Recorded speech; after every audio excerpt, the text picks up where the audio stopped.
Today we're starting a series documenting a stylized photo shoot from start to finish. We're going to cover pre-production, the shoot itself, and post-production. We'll talk about our inspiration, finding locations, and locking down our models. We'll then film the shoot itself, how we edit the images, and what we do with the final photos once we're done. Today we're talking about the first step, which is conceptualizing the shoot. The goal of today is to create a mood board that will serve as inspiration for our styled shoot. We'll share it with stylists and models and use it to stay on track on our shoot day. It's basically like that time Tom Haverford made Pinterest in real life. I really wish you clicked those. When Daniel and I sit down and Carlton stops farting, we ask Jeeves for images that we'll put on our mood board. Before we start, we know we'll need it to be adaptable. This mood board will serve as a jumping off point, but it's important for us to be flexible and consider our restraints. We decide that we want our shoot to capture the tension between a couple in a relationship in distress. We want the photos to feel like stills from a movie. We want the couple to have an edginess to them, but ultimately we want the emotion to be forefront in our images. First, we'll start looking for wardrobe inspiration. We recently got inspired as heck when we watched the movie Amelie. Right off the bat, we knew we wanted to incorporate that French 90s style into our shoot and everyday lives.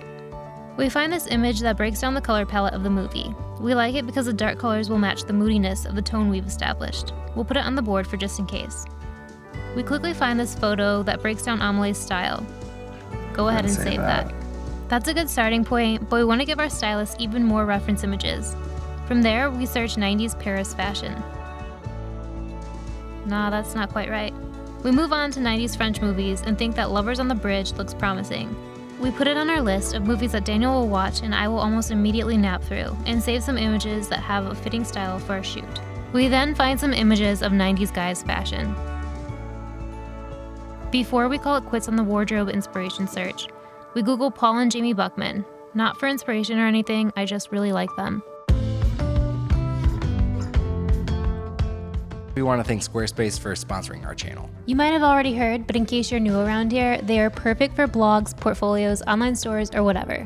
They have beautiful designer templates, Award-winning 24/7 customer support, and it's an all-in-one platform that's so easy to use, practically anyone can do it. We've used it for 3 of our websites for the last several years and love it. To get started with your website, save 10%, and support our channel, visit squarespace.com/Mango Street and use the code Mango Street at checkout. Next, we'll tackle the mood. This will help the models get a feel for our vision. So what do you think we should search for? Like relationship tension. As we said before, we want our mood to capture the tension between a couple in distress. A simple Google search gives us awesome, well-acted-out stock images. We'll pocket those for a rainy day. We need to get more specific, so we think about some movies that portray this dynamic. Celeste and Jesse Forever is the first one that comes to mind. Couldn't find anything great, so we get really specific with our keywords, and it pays off. This image leads us to this listicle, where we find a ton of gems and remember that the movie Blue Valentine is a thing. Jackpot.